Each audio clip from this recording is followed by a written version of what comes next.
Folks, I I can never really get this whole phenomenon, if you will, when it comes to things like movies basically being based off books and novels and stuff that you know about, but have no idea why there's such huge hits. It's kind of like with comic book movies. You look at a comic like the Avengers or the X-Men or Superman and Batman, and you always want to see what they would look like visually on the screen, especially the theatrical screen. And especially if you want to see something like Batman versus Superman, which obviously the trailer is supposed to come out today. I'm guessing maybe before the big movie that's being revealed, that's debuting. But to to me,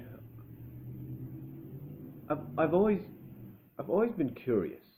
You know, I've always been curious as to what is the appeal. Now you might say, well, Brian, you should know that more than anybody. Well, I understand what the appeal is when you want to go see something like the Avengers, you want to see something like Batman, Superman. You want to see all that on the big screen because you're a fan of it. You enjoy it. You want to see what it visually looks like. And yeah, you want to see what actors and actresses they're going to get to feel what bills feel the roles or feel the bill for what characters.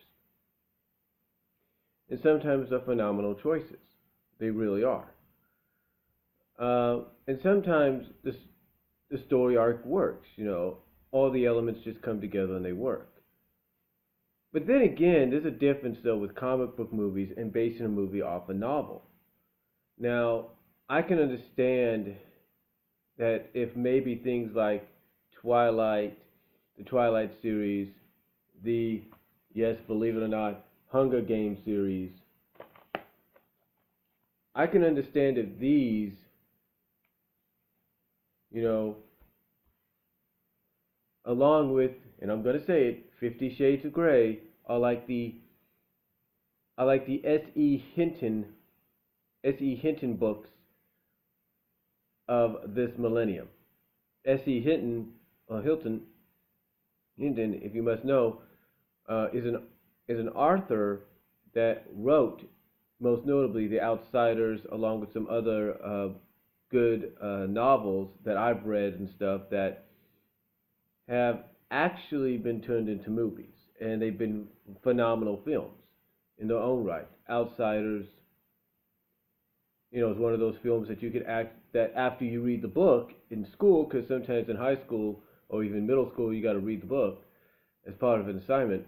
You end up watching the film, and it's one of those movies that now looking at it has gotten a complete novel re-release to kind of show you what it was originally meant to be on the big screen. So I can understand that, and I'm pretty sure back then in the early '80s, people were wondering who are they going to get to be all the characters in The Outsiders.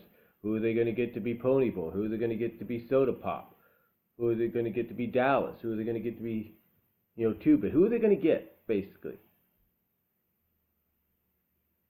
And they did a phenomenal job with the casting. So I could kind of relate and see that that's basically what these movies are. These books being turned into movies are. But here's what's really crazy. The appeal of it is so massive of these books, from Hunger Games, Twilight, Divergent, to now 50 Shades of Grey, that it can only, that all it has to, that to me, this is just my opinion, all it has to do is be a hit for maybe a week or so, maybe even a month.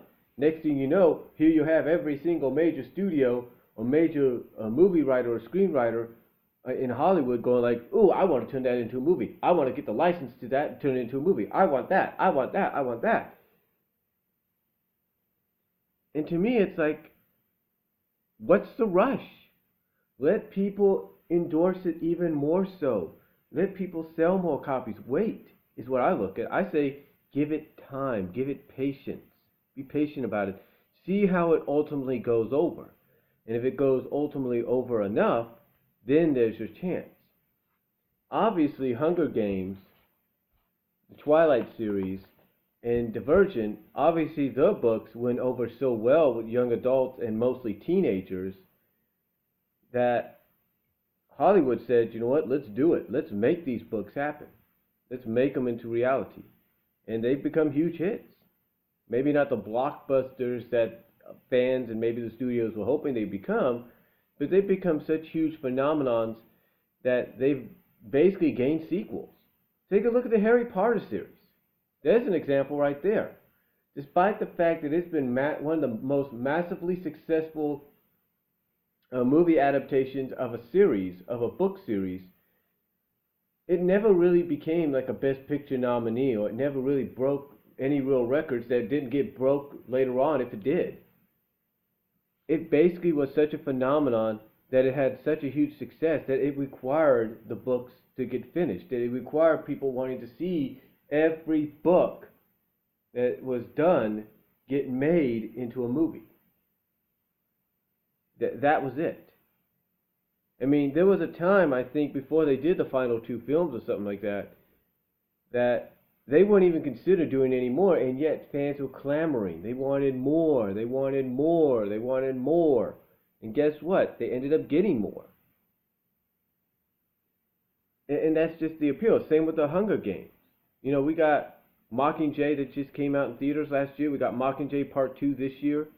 Basically, to hopefully finish up the whole Hunger Games storyline and adaptation. It's like, you know, there's got to be some kind of obvious appeal to it. There really has to be.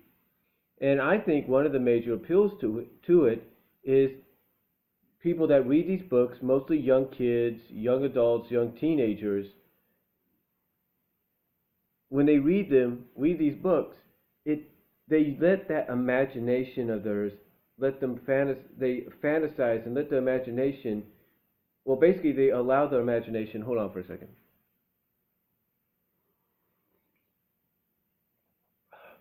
They let their imagination allow them to fantasize themselves in the roles that the characters are in. You know, a lot of young women, teenage girls, a lot of young women, young adult women, when they see this character, they see a character that they can fantasize being themselves in some shape or form in real life. You know, the same with, you know, the Harry Potter series. As crazy as that sounds, even though that's supposed to be like a family series, even though one of the films got a PG-13 rating, a lot of kids could imagine themselves in Harry Potter's shoes. That was the whole appeal about it. You know, the same with comic book movies too. But the point is, that's obviously the appeal, because when you read the book and you're just reading text, your imagination allows you to fantasize yourself being in that predicament, being that character, having that ability, being able to be in this position of leadership. It's the same with the Divergent movies. It's the same with the Twilight films. And like I said, I'll go back and say it was the same with the Outsiders film back in '83. You know, reading the books allowed you to imagine yourself in that situation. Now, I can't really say how long the Hunger Games books have been out. I can't really say how long the Twilight books were out before they got adapted, or even the Divergent movies. Or not movies, but books. I'm pretty sure, though, they weren't that long. I'm pretty sure they came out like maybe in the 2000s, maybe the late 90s, I would assume. But again, I can't really say. But obviously they were waiting long enough to see what kind of phenomenon it would be to put it as a movie. But again, it's just my opinion. But when you take a look at something like 50 Shades of Grey, which obviously is going to be hashtagging a lot today because of the movie's premiere. I mean, heck, you watch the Today Show and they pretty much have thousands of people in the audience right now getting ready to see the film. And oh, by the way, no offense, most of the people are women. And why? Because just like when they read the book and its sequel, they'll let the imagination allow them to fantasize themselves in that lead female character's role. It allows them to live out the imagination lets them live out the fantasy of being in that position that the lead female character is going to be in. You know, Sure, there's some guys there that probably like the book too and imagine themselves in the lead male's role. I'm not saying there isn't, but I think it's just that appeal of fantasizing yourself in that position of the character, you know. And I think it's also the appeal as well is that when you find out it's going to be a movie, or at least you get this inkling and knowledge that hey, this is going to be big enough. This is going to be a huge. This book's going to be so popular and huge that they're going to have no choice but to make it a movie. Once you get that inkling and knowing of that, one of the things that goes through your mind is what actors and actresses are they going to get? What established actors or actresses, or what young actors and actresses are they going to get? Are they going to get your favorites? Are they going to get some unknowns? You don't know. But usually, it seems to me that any time a book gets adapted into a movie, a book series gets adapted into a series of movies, like let's say The Hunger Games, that they always seem to hit bullseye with the people they get. I mean, Hunger Games, you take a look at the lead female character there, it's done by Jennifer Lawrence. Jennifer Lawrence, who, oh, by the way, is Mystique in the X-Men films, or at least the second Mystique in the X-Men films. And, you know, obviously she's well known, she's very popular, fans like to see her. But the thing is, this is such a huge phenomenon that, again, when you find out and know, you get that inkling and feeling that you know it's going to become a movie down the line. You owe that one appeal I talk about, that one major appeal besides having the appealing of imagining yourself living out that fantasy you're reading in the book, being that character. That one other appeal is finding out who's going to be the character on the screen. So I think that's why there's such an attraction and appeal and love for these books, especially when they get turned into movies.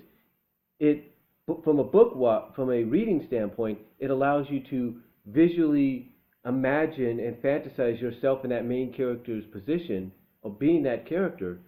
But on the other hand, it allows you to visually, when it becomes a movie, it allows you to visually watch and live out the fantasy as you're seeing it. You know, you're not visualizing it in your mind, you're visualizing it on screen, but you're thinking to yourself, that's me, not so-and-so. But you kind of get what I'm saying. But to me, I'll never really understand it except for maybe it's those appeals. That those, to me, are the two major appealing factors as to why these books, when they get adapted into a series of movies, to either follow up and finish the series of books themselves, why they're so popular with people, and why people go by the droves and the droves to go see it in the theaters. So that's just my opinion on it and why I feel these movies have such a huge appeal to people. But let me know what you think down below, if you agree or not with what I had to say, and I'll talk to you later.